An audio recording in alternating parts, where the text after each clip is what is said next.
Hi, this is Steve with Thresher Media Group. Welcome to When You're Ready to Listen. This podcast is dedicated to exploring the truth about God, things you may not have understood, may not have been taught, or quite frankly, had a very hard time believing. And since our entire relationship with God rests on believing, it is important we learn how to separate the truth from the many lies and fictions that abound within the religion of Christianity.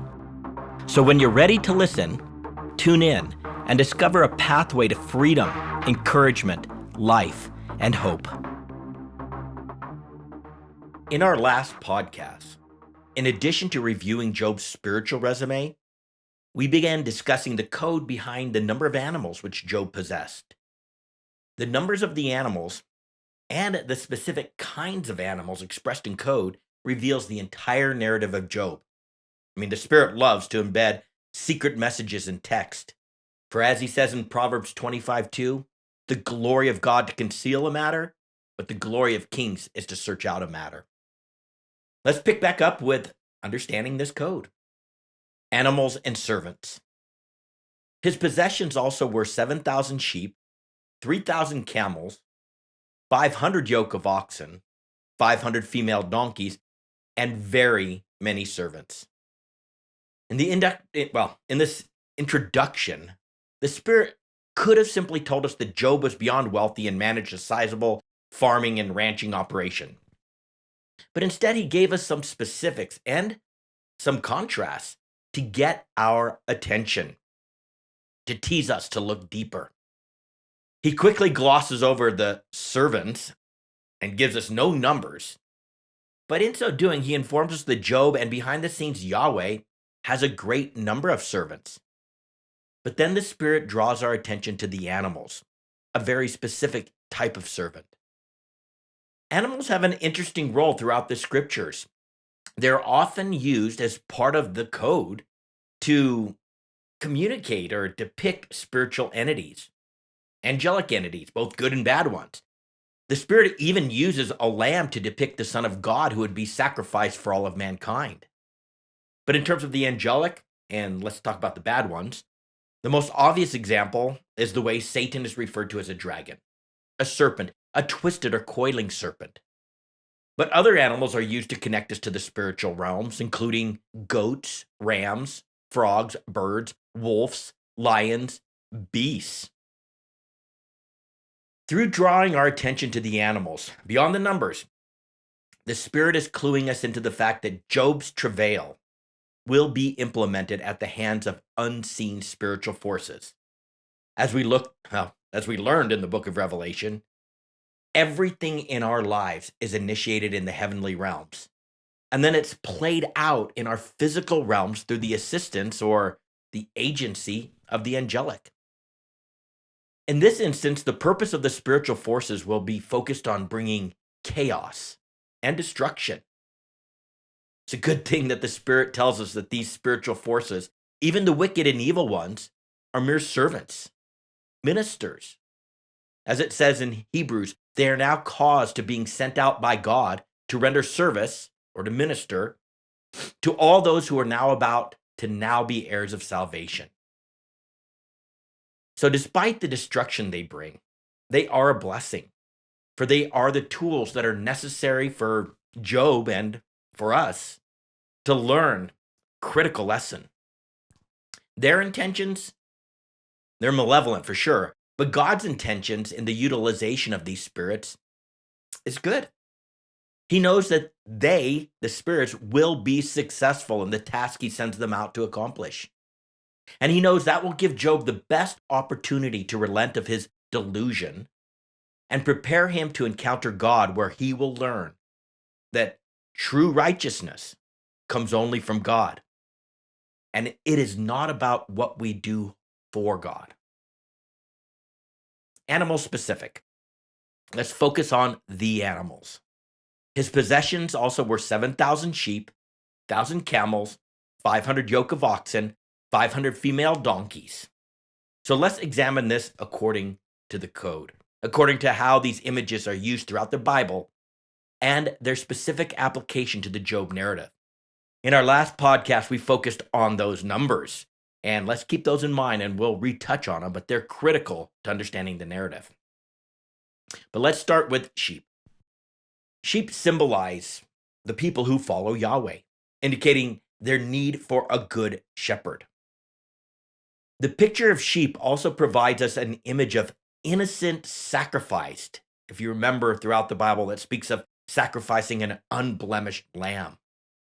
And with 7 being code indicating completeness, God is communicating that as Job's shepherd, he will accomplish a complete work through Job's sacrifice. Camels are a symbol of wealth and abundance and trade. For instance, in Genesis 24, Abraham's servant brings 10 camels laden with gifts when he went to claim a wife for his master's son. And of course, this was a symbol of that the master's son can provide and can be a blessing. So this was important in Isaac's marriage narrative. In Job's day, camels were the animal of choice for commercial business to transport goods amongst various countries. They were the tool which made basically intercontinental trade possible.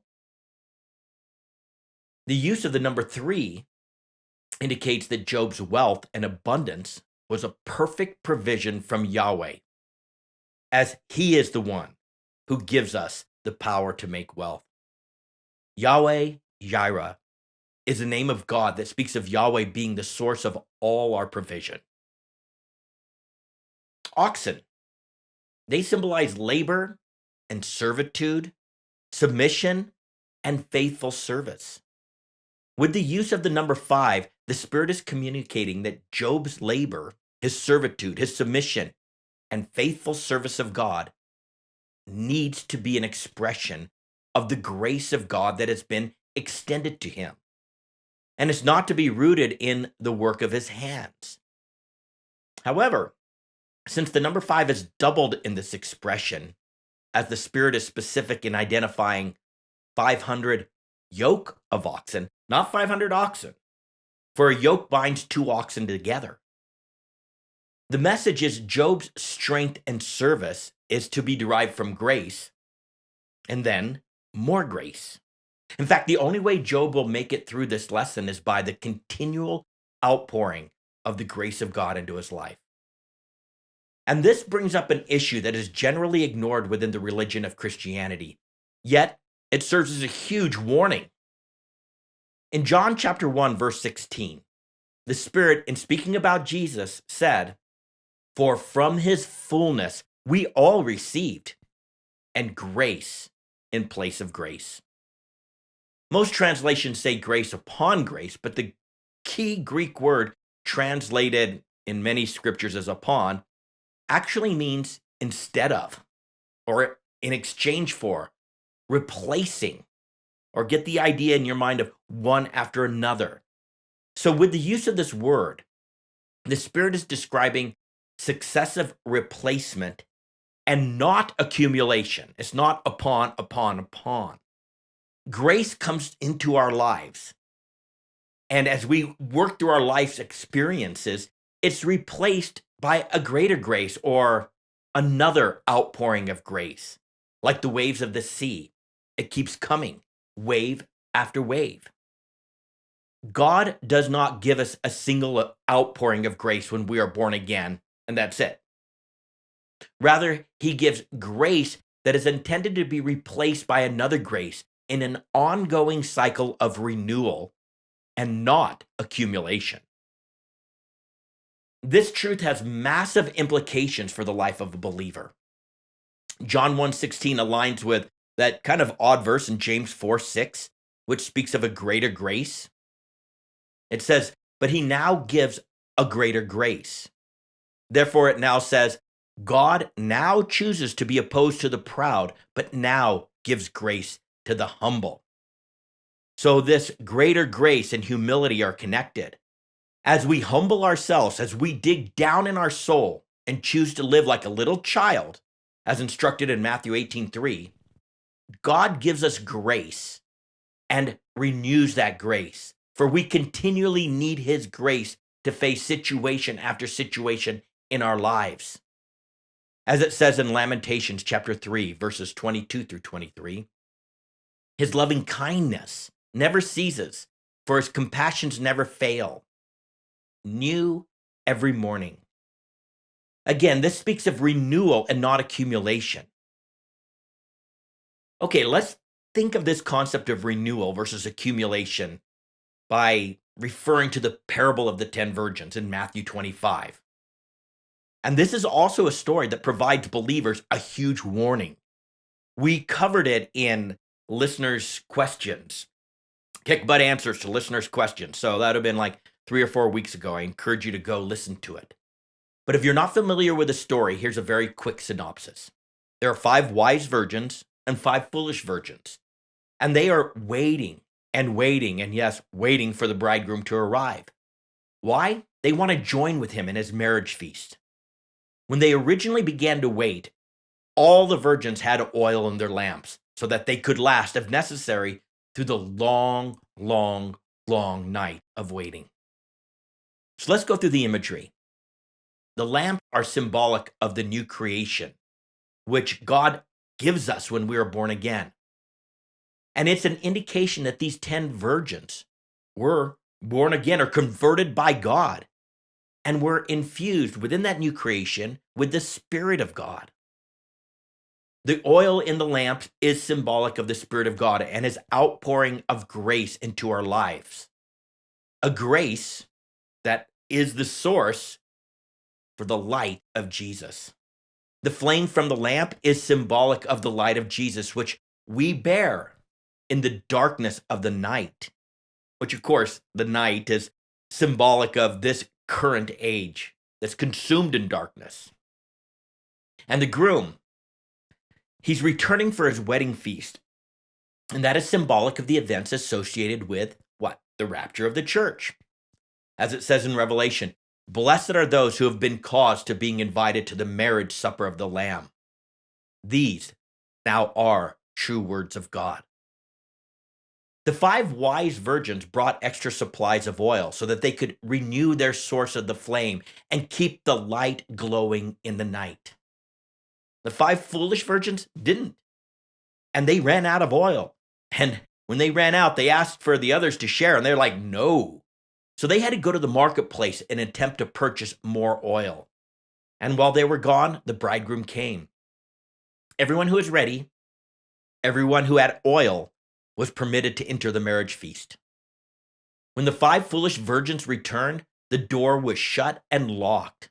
Oh yeah, they came and they banged on the door and asked to be let in. And the bridegroom said, truly I now say to you, I have not known you. Needless to say, he did not open the door for them. They were shut out. The verb known is in the perfect tense, indicating that there's an act that was completed in the past, once and for all, not needing to be repeated. In other words, when they allowed their lamps, their spiritual life, to be drained of oil, in other words, the provision of the Spirit of grace being consumed in their lives, their relationship was cut off. For it is the Spirit that binds us in grace to Yahweh. If we do not or no longer even possess the Spirit, then we are no longer recipients of grace, and we have no relationship with the bridegroom. And therefore, we receive no invitation to the marriage supper of the Lamb. It is a terrible thing to live as if we are not desperate for the Spirit of God and his outpouring of grace into our lives every moment in everything we do. But if anyone does not now have the Spirit of Christ, he does not now belong to him. For all who are now caused to be led by the Spirit of God, these now are sons of God. The number 5, expressed with the imagery of a yoke of oxen, this provides us a serious warning. Our labor and servitude, submission and faithful service must result from God's grace being renewed continually in our lives. For if we are those who let the lamp run dry, if we return to trying to be good for God on our own efforts, we will not enter the marriage supper of the Lamb.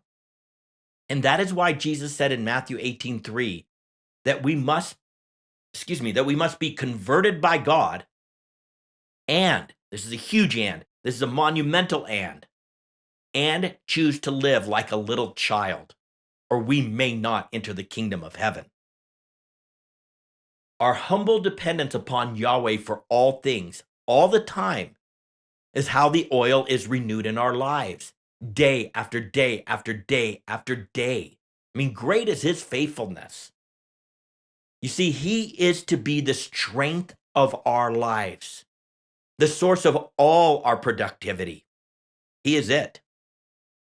For from his faithfulness we all received, and grace in place of grace. John 1:16. But he now gives a greater grace. Therefore it now says, O God, now chooses to be opposed to the proud, but now gives grace to the humble. James 4:6. All that deep meaning and serious warning is communicated through the imagery of a yoke of oxen. One little word, yoke. The Spirit is amazing. Every word, every number, every animal, every image, all throughout the scriptures is intentional. Let's move on to donkeys. Donkeys are typically known to symbolize peace. Kings and judges rode donkeys during peaceful times, and not horses, because horses were used primarily for battle. However, male donkeys were used for riding, for that type of service. But female donkeys, which Job owned, or at least the Spirit highlights, were most often used in trade and commerce to transport goods and helping with domestic work, as they were less aggressive and easier to manage. Perhaps this indicates that Job did not obtain his wealth through being a warlord or some oppressive ruler. We're not told he had a collection of horses, even though his friends are going to accuse him of this. His friends will accuse him of being some, money grubby warmonger. But that's not him. His praise was the fact that he had consistent service and gentleness. And this is going to be a distinction that's important to the overall narrative. You see, God had grace on Job, captured in the number 5. And Job had grace on others. And even though Job will have to go through hell, it too will be an expression of God's grace extended to Job. And even though Job had great wealth, again, he didn't lord it over others. Rather, he was a faithful man who lived life with humility, submission, and faithful servitude, not to just those in his household, but we will find out that he lived this way with his whole community. He was a trusted resource, a provider for those in need. And this is the reason he was referred to as one of the greatest of all, or actually as the greatest of all the men of the East. Female donkeys. So through the use of these specific animals, sheep, camels, oxen, and female donkeys, we obtain an understanding of the life which Job lived. He was a follower of Yahweh who would soon come to understand sacrifice at many levels, as everything God had extended to him in his grace, all the wealth, all the knowledge, all the praise, all the recognition, God is going to sacrifice for Job, so that Job's life and strength, productivity, and service can become a complete expression or extension of God's grace renewed day after day after day. And that leads us to the typology of sacrifice. Sacrifice is a big theme in this book. We are given the typology in the next paragraph in verses 4 through 5, when we're told that Job regularly sacrificed on behalf of his children. And in this regard, Job himself, as a person, presents us with many parallels to Jesus. And he provides us an example of how Jesus functions with those in his household. So let's read Job chapter 1, verse 4 through 5. His sons used to go and hold a feast in the house of each one on his day. And they would send it in and invite their 3 sisters to eat and drink with them. When the days of feasting had completed their cycle, Job would send and consecrate them, rising up early in the morning and offering burnt offerings according to the number of them all. For Job said, "Perhaps my sons have sinned and cursed God in their hearts." Thus Job did continually. As we talked in the first episode, it is estimated that Job is the oldest book of the Bible. And we are never given any reference to the timing of all these events. By way of example, as we go through the book, there is nothing particular in the narrative that bears the mark of life kind of post-Moses or post the law. There's no acknowledgement of it. Thus, these festivals or feasts celebrated by Job's children are likely not those feasts prescribed in Leviticus 23. In fact, throughout the entire book, there's no mention of like kings or priests, the Torah, the law, the tabernacle, or even Israel. In short, this is not a Jewish story. It is believed that Job may have been a contemporary of Abraham and that he likely lived in the patriarchal era of Abraham, Isaac, and Jacob. And during that time, most people were polytheistic.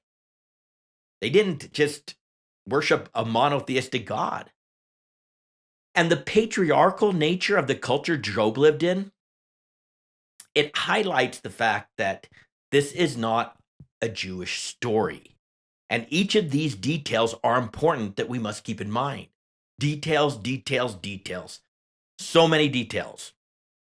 These introductory verses with all the detail about Job and his family are interesting, but it's easy to blow right by them and try to move on to the actual narrative. After all, it seems like this is just a general background, and yeah, we get it. Job is a godly man, amazing even. But hold on. There's so much more being communicated, including overtones or typology to Jesus as our high priest, the one who sacrifices the innocent, as well as himself for those he loves, in case we might have sinned and cursed God in our hearts. The point is that the details are always important. The Spirit intentionally placed every one of these details for our instruction. The feasts. Each son would send and invite their 3 sisters to eat and drink with them at these scheduled feasts, in the house of each one on his day. So these feasts were planned, calendared even, and were not spontaneous celebrations like a casual Friday night fish fry. Hey, yeah, sisters, come on over. No, something more is going on. And the use of send implies that a servant would be sent to invite the sisters. It was a formal invitation. But why was this necessary if these feasts were already scheduled, each one on his day? Surely the sisters knew about the feast. And why were the other sons who were not hosting that particular feast not sent a servant to formally invite them along with the sisters? Just the sisters were sent these invitations. That is a very odd detail. In ancient Semitic cultures, feasting was often tied to, seasonal fertility or solar rites, and these gatherings were often pagan in nature, and that they were dedicated to local gods, or secular, and that they would be dedicated to nature, to the earth, to the cosmos, the universe. I mean, all to get a blessing on their crops. But whether pagan or secular, or even just a fun celebration, it appears that these feasts were not purposed on honoring Yahweh, which is why Job was worried that his sons might have sinned and cursed God in their hearts. In addition, it's extremely notable that Job was not invited to these feasts. No one was sent to invite or to gather Dad. It seems that Dad was intentionally excluded from these feasts. And this represents an inversion of authority.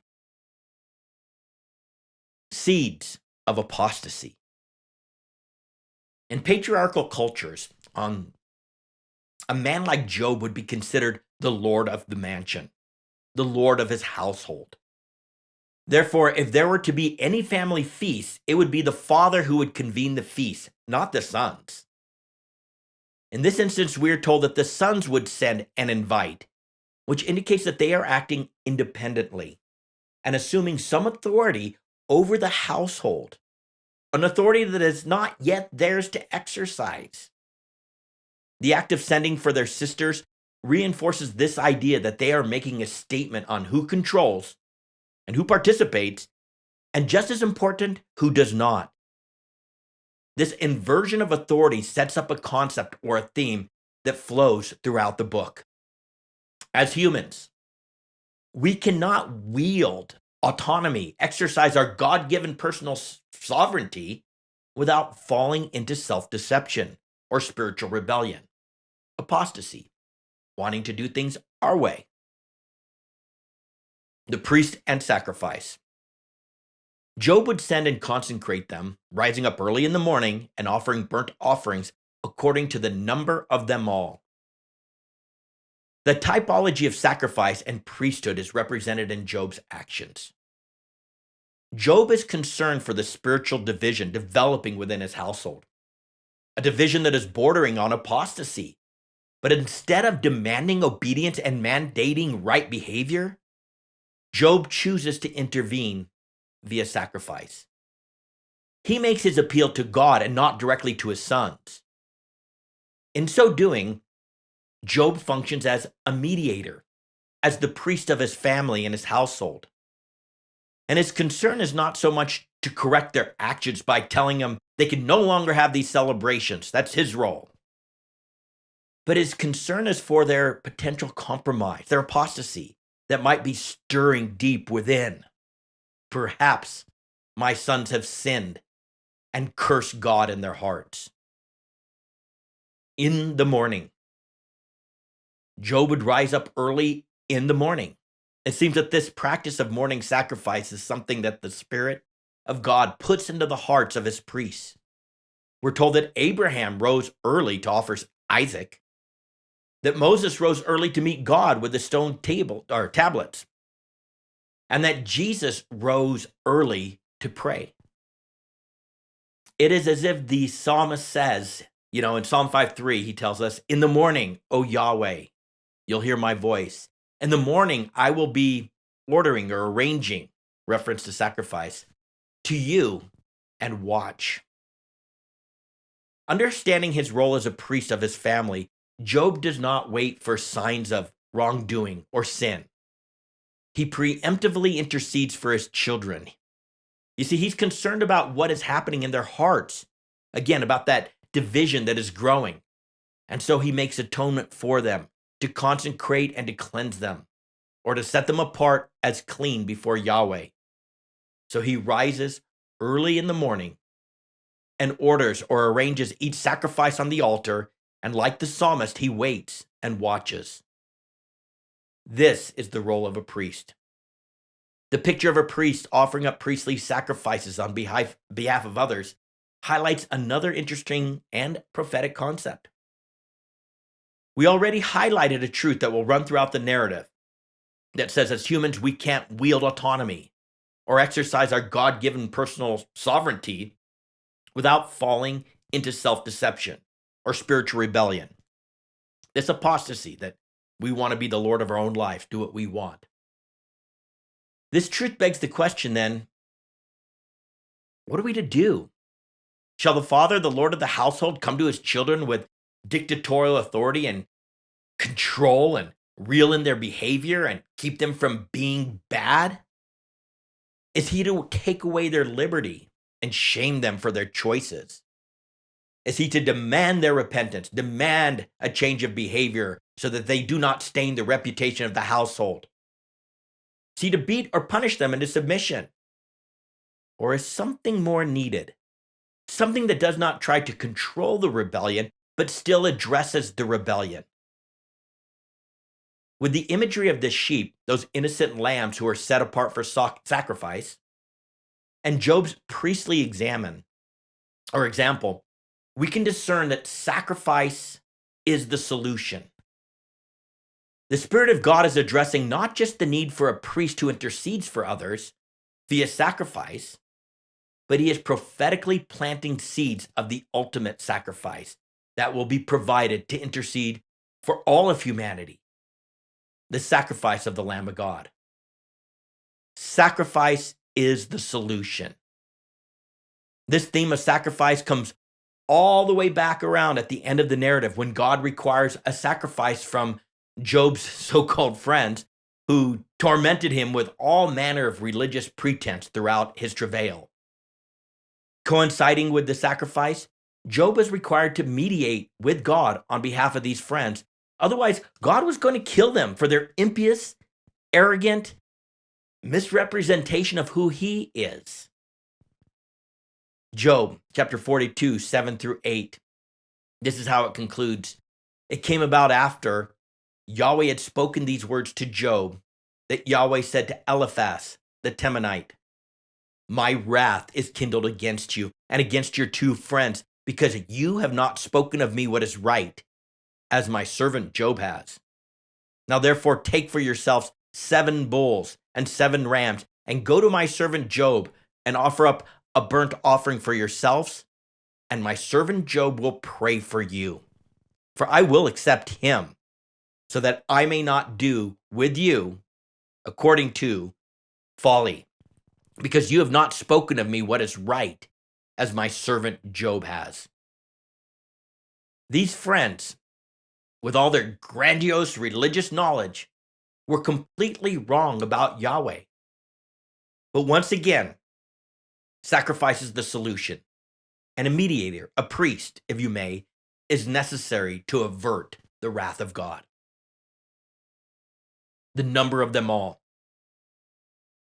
We learned in the book of Revelation that everything God does is personal all the time. And not just in the God loves the whole wide world sort of way, but is personal to each and every individual. We learned that if we ask God to now come, he will surely come and do what is necessary in our lives to give us a future and a hope. In like manner, in this example of a priest, Job demonstrates that it is always personal. When the days of feasting had completed their cycle, Job would send and consecrate them, rising up early in the morning and offering burnt offerings according to the number of them all. For Job said, "Perhaps my sons have sinned and cursed God in their hearts." Thus Job did continually. This phrase, "according to the number of them all," indicates that Job is not making a general act of atonement, but it was personalized, an individual act of intercession for all 7 of his sons. He made a sacrifice for each of them. Prophetically, this is a mind-blowing concept. Yes, Jesus was sacrificed for the sins of the world, but he was specifically sacrificed for you, for me, and for each individual who would accept his sacrifice. It is very personal. And we know this to be true because the Spirit tells us that he chose us before we chose him. He loved us first before we loved him, and that he chose for us to be recipients of this sacrifice before the foundation of the world. With God, it is always personal. Let's stop here, and we'll continue in our next podcast with this issue of sacrifice.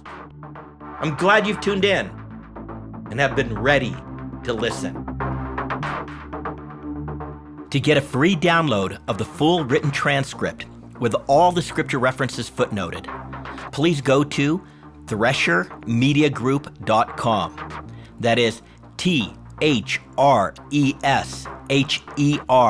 mediagroup.com. This is Steve with Thresher Media Group. When you're ready to listen, tune in.